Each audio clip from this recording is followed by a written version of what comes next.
Vamos a ir entonces a la Biblia. Bien, seguimos en el libro de Efesios. Hoy vamos a mirar 3 versículos y ya está, terminar el capítulo 1, que llevamos creo que 4 semanas ya desde que empezamos. Recordatorio, estamos mirando el tema de la unión por adopción, unidos en adopción. Bien, como iglesia, bueno, como cristianos individualmente, si hemos sido perdonados por los pecados, si formamos parte de la familia de Dios, formamos parte porque fuimos adoptados. Bien, y el libro de Efesios habla de esa doctrina, esta idea de que no nacimos en la familia de Dios, nacimos en pecado, nacimos fuera del plan de Dios, nacimos destinados a la separación eterna de Dios. Por la gracia de Dios, los que hemos sido salvos, hemos sido adoptados a su familia. Y igual que un niño no escoge a padres adoptivos, pues nosotros no tuvimos mano en que Dios nos escogiera a nosotros. Dios en su gracia, en su amor pues, incomprensible, nos escogió y nos hizo hijos suyos. Bien, de eso estamos hablando.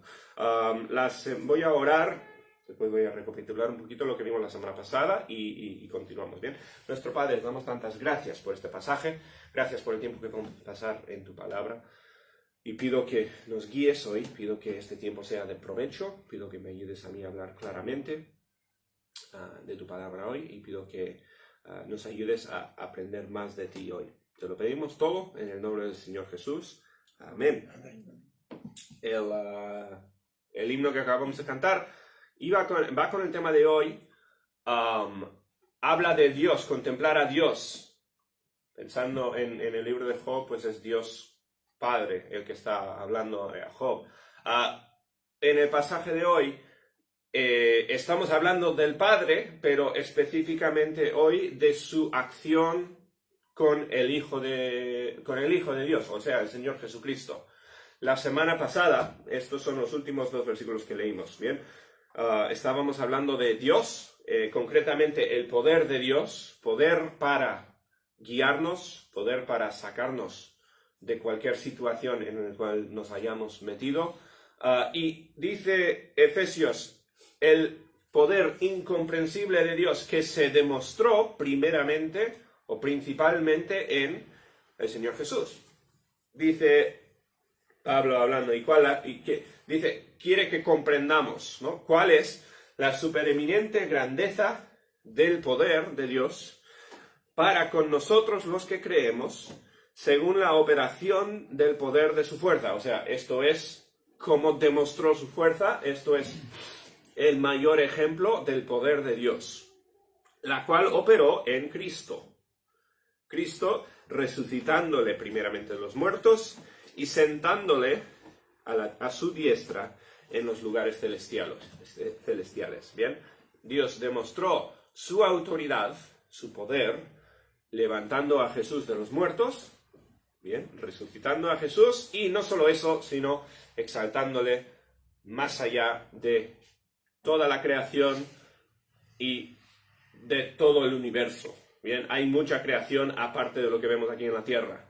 Esto es una minúscula parte de la creación de Dios, ¿no? Dios está encima de la tierra, pero encima de toda la creación. Y ahí paramos allí la semana pasada, y en el versículo 20, y hoy continuamos, pero es la misma frase, ¿bien? No hay punto y aparte aquí. Continuamos con esta idea de que Dios demuestra su poder exaltando al Señor Jesucristo. Hay un montón de paralelos a este pasaje en la Biblia. Se piensa, un himno que cantaban los primeros cristianos. El himno se encuentra en Filipenses capítulo 2. Este es uno de mis pasajes de Navidad favoritos. Pues voy a leer otro pasaje ajeno que es muy paralelo y nos habla de este mismo exaltación de Jesús. En Filipenses capítulo 2, versículo 9, leemos: por lo cual Dios también le exaltó a Jesucristo hasta lo sumo, o sea, hasta no poder más, Bien, todos, o sea, si pensamos en contexto de, por ejemplo, una competición deportiva, uno puede ganar. Si eres muy, muy bueno en tu deporte, pues vas ganando las carreras o vas ganando las competiciones y puedes seguir subiendo, ¿no? en exaltación. ¿Hasta dónde puedes subir? Pues hasta un campeonato nacional o hasta incluso lo máximo, no sé si sería las Olimpiadas o dependerá del deporte, ¿no? Puedes llegar hasta una cima y cuando llegues allí ya hasta a dónde vas. O sea, hay un tope, hay una cima, ¿bien? Existe el mejor del mundo en este deporte y ya, ¿qué más puedes hacer? O sea, ¿a qué más puedes aspirar? ¿No?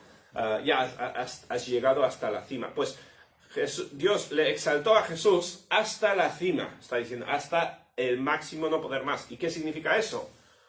Bueno, en términos de un deporte, pues significa que eres más rápido o más hábil en un deporte que el resto de la humanidad, ¿no? El resto de los humanos. Pues Jesús es exaltado por encima de todo ser viviente aquí en la tierra, por supuesto, pero nos habla este pasaje de por encima de todo el mundo espiritual creado, incluyendo los ángeles de muchos tipos. La Biblia describe ángeles de diferentes rangos, de diferentes niveles de poder y autoridad. Muchísimo que la Biblia no nos cuenta y no se puede ser experto en estas cosas porque son invisibles y la Biblia no nos cuenta más que pequeñitos detalles de mundos angelicales, mundos celestiales, mundos o sea, en lo que es la creación entera de Dios. Dios creó a los ángeles igual que creó a los seres humanos, ¿no? Y a todo animal. Dios creó a muchísimos seres vivientes, aparte de lo que hayamos visto.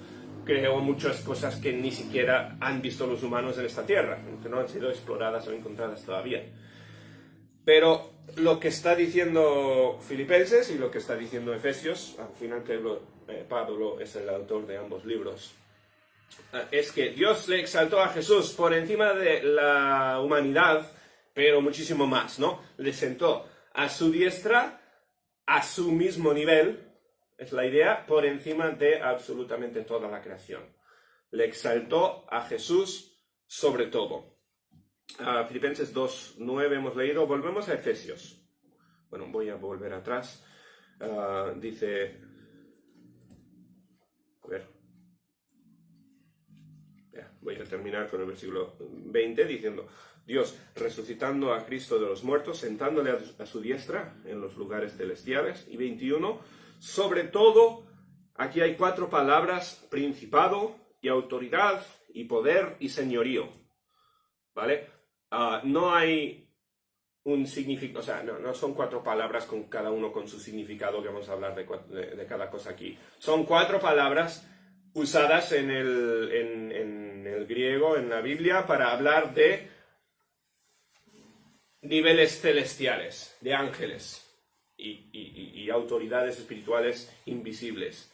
Bien, no hay gran diferencia, creo yo, en estas cosas. He resaltado la palabra autoridad porque eso es básicamente lo que está diciendo toda esta frase. ¿Bien? Dios le puso sobre toda autoridad que existe. En el libro de los Salmos, Salmo 8, Dios dice, Dios le hiciste señorear, esto está hablando de Mesías, esto es una referencia a Jesús, pero desde el Antiguo Testamento, ¿no? Mucho antes de que viniera Jesús, está hablando de él, dice, le hiciste señorear sobre las obras de tus manos, o sea, sobre la creación, todo lo pusiste debajo de sus pies. A Cristo le pusiste por encima de todo. Aquí en el mismo libro de los Salmos dice que al humano Dios le ha exaltado hasta casi un nivel de los ángeles, pero después va más allá y hablando del Mesías, ¿no? Dios le ha puesto todo bajo los pies del Mesías. Bueno, entonces, le has puesto sobre todo principado y autoridad y poder y señorío. No hay nada mayor que Jesús, ¿no? Está en la cima de la creación, o sea, igual a Dios. Aquí entra la idea de la Trinidad. Jesús y Dios están en el mismo nivel, o sea, mismo poder, misma posición de autoridad, entidades diferentes, pero que son un Dios. Bien, la Trinidad es un misterio que enseña la Biblia, que es difícil de comprender o incomprensible quizás, pero Dios le trata a Jesús le exalta a Jesús, que, recuerda, se despojó de todo esto para hacerse humano, ¿no? Dejó atrás su posición al lado de Dios para venir a hacerse humano y morir en la cruz por nosotros, y después Dios le volvió a exaltar a este lugar. Y dice, y le puso sobre todo nombre que se nombra. No dice todo nombre en la tierra, porque hay muchos nombres mayores que los nombres más grandes de la tierra. ¿Quién sería el nombre más grande de ahora de la tierra? Pues no lo sé. Presidentes de naciones grandes o líderes mundiales de diferentes tipos o magnates con mucho dinero y poder. Mucho por encima de ningún nombre humano y ningún nombre incluso celestial. Bien, de los arcángeles, de los demonios, los ángeles caídos, de todo. O sea, el nombre de Jesús está por encima. En el Nuevo Testamento es muy curioso. La Biblia habla de los discípulos echando afuera a demonios, de personas endemoniadas, ¿no? Y no es algo que se ve de la misma forma en nuestra cultura. Pero lo que se ve es que los demonios, todos se sujetaban al nombre de Jesús. O sea, Jesús era autoridad absoluta sobre estas entidades espirituales que eran mucho más poderosas que un ser humano. Todo sujeto bajo el nombre de Cristo. ¿Bien? Y eso hecho por Dios. Y eso es el ejemplo que pone Pablo del poder y la autoridad que tiene Dios el Padre.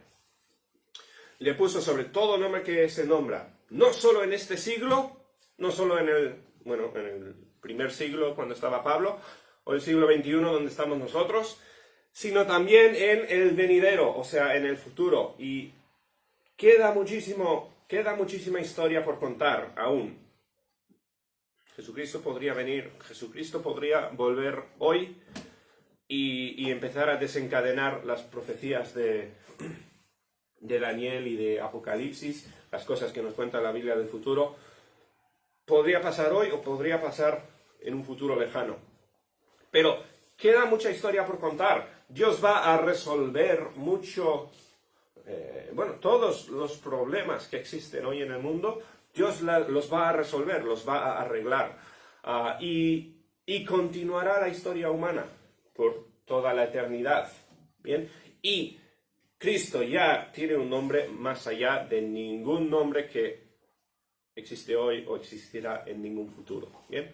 La idea otra vez aquí de la eternidad de Cristo. No es que Cristo en el siglo I fue exaltado y tuvo un nombre y fue la persona más influente de su tiempo. Sigue siendo la persona con más poder y más influencia de toda la historia, y así será por la eternidad. ¿Bien? Esto es algo que abarca la historia completa de la humanidad, la historia completa de la redención de la creación de Dios. Bien, dice, le exaltó sobre todo principado, sobre todo nombre, dice, y además sometió todas las cosas bajo sus pies. Y aquí entra también el versículo que leímos en Salmo. Esto es referencia al Salmo 8, el versículo que leímos, donde dice la Biblia que Dios puso todo bajo sus pies. Jesús, esto es una referencia a que Jesús será rey sobre todo. Antiguamente, pues, el trono de un rey era exaltado, ¿bien? O sea, solían haber escaleras y el rey se sentaba en un trono alto y de una forma muy literal todo el mundo estaba bajo sus pies, ¿no? Una forma visible. Y eso simplemente denotaba la autoridad, denotaba, a ver, no hay nadie que mande más que el que está sentado en el trono. ¿Bien? No estamos hablando de bajo los pies en una forma de pisotear o aplastar o hacer daño. Estamos hablando de una posición de autoridad. Sometió todas las cosas, o sea, los humanos y los animales y la tierra y los ángeles y todo lo que es la creación. ¿Bien? Todas las cosas sometidas bajo los pies de Cristo. Cristo va a reinar, Cristo va a ser el rey de la tierra y del universo. Y además, ahora entramos a uno de los temas mayores en Efesios. Ahora llegamos a lo que es transición a la doctrina de Efesios. Y hoy, básicamente, vemos lo que es Hoy realmente empezamos con la carne y hueso de lo que es el libro de Efesios, la enseñanza de Pablo a la iglesia de los Efesios. Todo esto ha sido introducción para hablar de, primeramente, el poder de Dios, el poder y la autoridad del Señor Jesucristo. Y ya hemos establecido que Dios ha puesto todo bajo los pies de Jesús, con la exaltación de Jesús después de su muerte. Dios le ha establecido como la autoridad y dice, específicamente, le dio por cabeza, o sea, le puso a Cristo por cabeza de todas las cosas a la iglesia. La frase es un poco rara como está traducida, pero la idea es, le puso a Cristo como cabeza de la iglesia. Bien, aquí estamos hablando de la iglesia, pues la iglesia universal, o sea, todos los cristianos que han existido, los creyentes en Jesús que han existido en todo momento de la historia. Bien, la iglesia que está compuesta por los que son siervos suyos y los que son parte de su reino. Cristo es puesto por la cabeza de la iglesia. Esta idea lo encontramos en otras partes del Nuevo Testamento, ¿bien? No es específico al libro de Efesios. Pero la idea aquí, entonces, Pablo, recordad, está escribiendo a una iglesia local. Pablo está escribiendo a la iglesia en Efesios.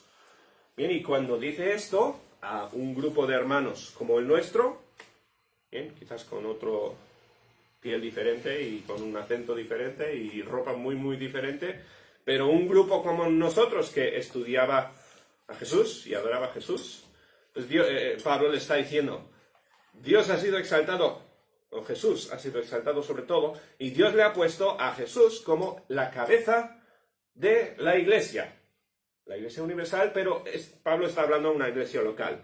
O sea, la aplicación sirve para una iglesia local.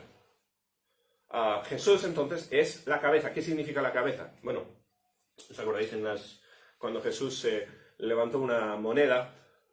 Le dieron los fariseos, creo que eran, le dieron una moneda y le preguntaron, oye, ¿deberíamos pagarles impuestos a Roma? Roma es una nación externa a Israel, no nos gusta ser sometidos por Roma, ¿deberíamos pagar impuestos a Roma? Y Jesús dijo, ¿no? ¿Qué veis en la moneda? ¿Qué hay en la carátula de moneda? Y sigue siendo el caso en muchas de las monedas que usamos hoy en día. Pues se veía la cara del César, ¿no? El retrato del César, el rey de Roma, el emperador de Roma. La cabeza significa el líder, ¿no? Si tuvieses que usar un poco la imaginación y pensar en el cuerpo, ¿qué es un poco el líder del cuerpo humano? Obviamente no es tan sencillo, ¿no? Pero lo que dirige al cuerpo, lo que toma las decisiones y lo que manda al cuerpo es la cabeza, ¿bien? En un sentido muy literal, pues hablando de el cerebro, el cerebro es el que emite las señales eléctricas que controlan todo lo que hace el cuerpo. El líder del cuerpo, en un sentido, es la cabeza. Hay una razón que la cabeza es la parte más protegida del cuerpo en nuestro esqueleto, ¿no? Porque es lo más indispensable que hay para un cuerpo humano. A modo de ilustración simplemente, ¿no? Dios le pone a Cristo como la cabeza, o sea, el que dirige, el que toma las decisiones, el que establece aquí vamos a ir o aquí vamos a ir, el que manda todas las señales que cumple la iglesia. ¿Bien? Y si pensamos, y si lo traemos a nuestro tiempo, lo traemos a nuestra iglesia aquí en Rentería, Pues nuestra cabeza, no es el pastor, gracias a Dios, la cabeza de la iglesia es Cristo. Bien. Cristo es el que establece el plan, Cristo es el que establece qué deberíamos hacer, qué es lo que quiere que cumplamos y cómo vamos a hacerlo. El que dirige todo es el Señor Jesús. Bien. Y a través de la palabra encontramos su plan. Estudiamos a Jesús a través de la Biblia. Pero la cabeza de la iglesia es Jesús. Y esto lo va a desarrollar Pablo y va a ser uno de los temas principales en el libro de Efesios. Bien. La iglesia no somos un grupo de personas, un colectivo que toma decisiones según la voluntad del grupo. No somos una democracia donde la mayoría, si quiere, pues hacemos tal cosa y la iglesia pues puede hacer esto o puede hacer lo otro. No, somos un cuerpo con una cabeza que no es ninguno de nosotros. Bien, una cabeza externa a nosotros, que es el Señor Jesús. Y hay que acordar, entendemos que nosotros somos una iglesia pequeñita, escondida en un rincón del País Vasco, y hay millones de iglesias por todas partes del mundo, y Jesús tiene trato individual con cada una de las iglesias, ¿no? Jesús no está limitado a una iglesia, su atención, o sea, su cerebro no está limitado a dirigir una iglesia a la vez. O sea, Jesús está al mando de cada iglesia que existe y, por supuesto, de la iglesia universal, cuando hablamos de lo que es todas las iglesias trabajando juntas para avanzar el reino de Cristo. Bien, tenemos una cabeza, tenemos un líder muy claro, establecido por Dios. Bien, y eso es el Señor Jesús. Ahora, en un cuerpo humano, a veces hay enfermedades o hay lesiones, ¿no? Una persona se corta un brazo, un tendón, un músculo. ¿Y qué pasa? Hay una desconexión de una parte del cuerpo al cerebro. Yo igual no describo bien la anatomía o lo simplifico mucho, pero, o sea, cuando se desconecta o deja de comunicar una parte del cuerpo con la cabeza, o muere o anda muy mal. Bien, y bueno, por eso pues tenemos un montón de lesiones que deja a la gente pues paralítica, sin poder mover los pies o sin poder usar un brazo o lo que sea, porque todo tiene que estar conectado y conectado muy bien a la cabeza para que funcione. Bien, una iglesia, si va a funcionar, tiene que estar conectado a su cabeza. Tiene que estar escuchando las órdenes de la cabeza, tiene que estar siguiendo los mandatos de la cabeza. Si no es así, si cada parte del cuerpo pues decide por su cuenta que quiere ir por aquí o por allá o por el otro sitio, pues el cuerpo no funciona, obviamente, ¿no? Para funcionar, tenemos que funcionar como un cuerpo dirigido por una cabeza o un cerebro, podríamos decir, en términos más modernos. Dios le estableció a Jesús, entonces, no solo como líder del mundo, autoridad sobre todo el mundo, pero autoridad, cabeza específica para la iglesia. Continuamos en el siglo XXIII, dice, la iglesia, la cual es su cuerpo. Continuamos la ilustración, Cristo es la cabeza, nosotros somos el cuerpo, ¿no? Toda la iglesia es un cuerpo, nos dice Romanos 12, compuesta por miembros diferentes, muchos miembros diferentes con dones diferentes, ¿no? Y voluntades diferentes también. Todos nosotros juntos somos el cuerpo que, si va bien, sigue las instrucciones de la cabeza o sigue la dirección de la cabeza. La iglesia, la cual es su cuerpo, y aquí llegamos a una frase muy profunda o muy llena. Dice, su cuerpo, la plenitud, la palabra esta plenitud es como la llenura o... Bueno, voy a leer la frase entera. Dice, la plenitud de aquel que todo lo llena en todo. Frase muy difícil de entender, ¿bien? Muy difícil de traducir. Pero la idea es la iglesia. O sea, Cristo es el que llena. Cristo es el que da propósito, podríamos decir.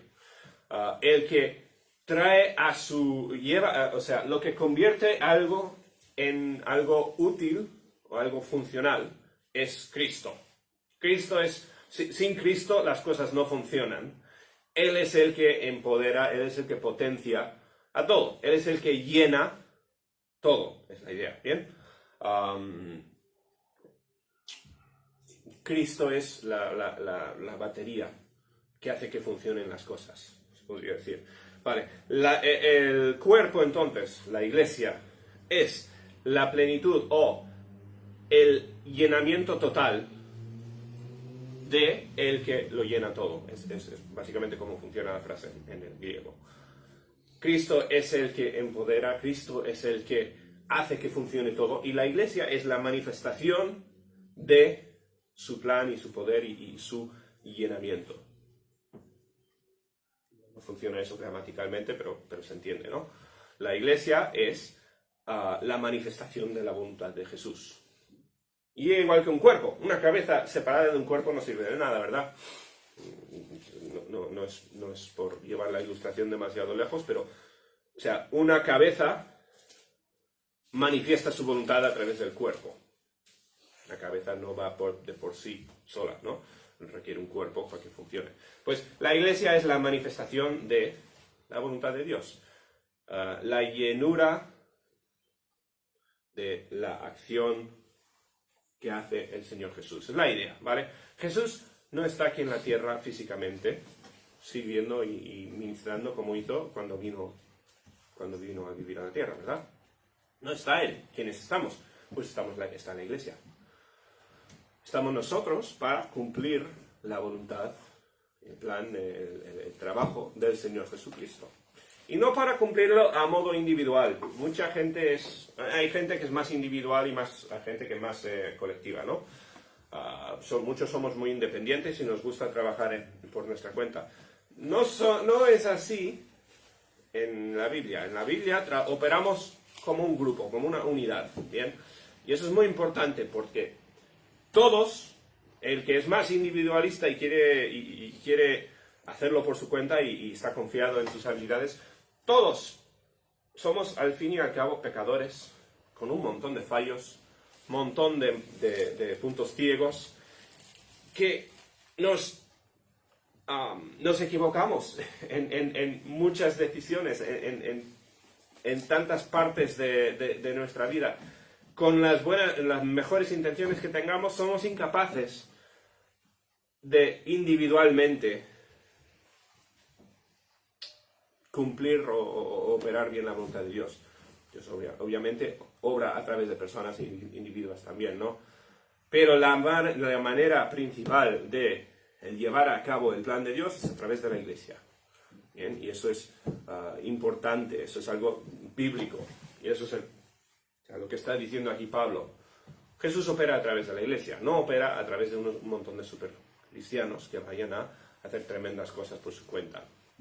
Nosotros nos gusta pensar en personajes. Es mucho más sencillo mirar a una persona y poner como ejemplo a una persona que poner, por ejemplo, a una iglesia, que es una entidad difícil de comprender y compuesta por personas diferentes, ¿no? Pero Dios trabaja por iglesias. Y las iglesias, si van a funcionar, tienen que ser iglesias que trabajan unidas, como un cuerpo, bajo la dirección de una cabeza. ¿Bien? Cristo, entonces, para recapitular, para resumir, Cristo ha sido exaltado sobre todo, tiene autoridad sobre todo, ¿bien? A una forma general, como un rey sobre todo el reino, pero ha sido puesto específicamente como cabeza sobre la iglesia. O sea, el que manda, el que establece la dirección, el que actúa. Eso donde nos deja a nosotros, pues, como iglesia, nos deja bajo la dirección del Señor Jesús, rindiendo cuentas a nuestra cabeza, que es el Señor Jesús. ¿Qué significa entonces? Aplicación personal. Pues yo, como miembro de una iglesia, como partícipe en una iglesia, mi trabajo, mi necesidad es cumplir mi parte en el avance del ministerio de la iglesia y estar conectado, tener todas las neuronas conectadas al cerebro. Bien, estar conectado a la cabeza o al cerebro que nos manda. Bien, y la ilustración, al final, es una ilustración muy fácil de entender, creo, muy apropiada. Jesús nos dirige. La idea es que Jesús nos dirige. Ahora, toda la iglesia está compuesta por pecadores, ¿no? Y empezando por mí mismo, pues yo cometo pecados a nivel diario y fallo y en cada paso de estos, pues pierdo conexión con el Señor Jesús, pierdo comunión con Dios y pierdo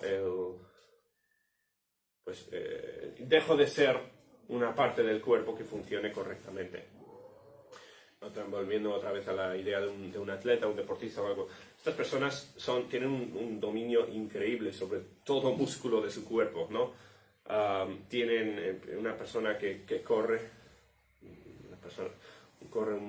una carrera o escala rocas o lo que sea. Tienen no hay ningún músculo del cuerpo que esté actuando por su cuenta, ¿no? Es una sincronización perfecta de toda parte del cuerpo para tener un balance increíble y una fuerza y estamina increíble, ¿no? Y eso es lo que logra los retos del deporte o lo que se esté haciendo, ¿no? Y una iglesia necesita esa misma cohesión, esa misma conexión y unión si va a cumplir el trabajo que Dios tiene para ella, ¿no? Mi rol, mi meta entonces, lo que me llevo a casa, pues intentar estar conectado a la cabeza y conectado a la iglesia, a cumplir mi parte en la iglesia para llevar a cabo el plan de Dios. ¿Bien? El Señor Jesús es preeminente en todo. Cantamos antes, contempla a Dios. Podríamos hablar también, contempla el Señor Jesucristo, ¿no? Como nuestra cabeza. Y eso es lo que deberíamos tener como primero, antes que el trabajo, antes que ninguna cosa física en esta vida. Buscar a Dios es asegurarnos de encontrar su plan y actuar conforme a lo que Él quiere para nosotros. Bien, entonces, eso es el primer capítulo de Efesios. Terminamos con la introducción a Efesios y ahora vamos a hablar ya más del cuerpo de Cristo y lo que es su plan para la iglesia. Y hay mucho que aprender todavía, pero bueno, ahí terminamos. Vamos a orar y lo dejamos ahí. Nuestro Padre, te damos tantas gracias por tu palabra, gracias por el tiempo que hemos pasado. Ahora pido que nos ayudes a ser útiles, a ser miembros que funcionan, a estar conectados a nuestra cabeza. Pido que nos ayudes a funcionar como hermanos. Pido por esta iglesia que nos bendigas, que nos unas, que nos ayudes a servirte con todas nuestras fuerzas. Te lo pedimos todo en el nombre del Señor Jesús. Amén.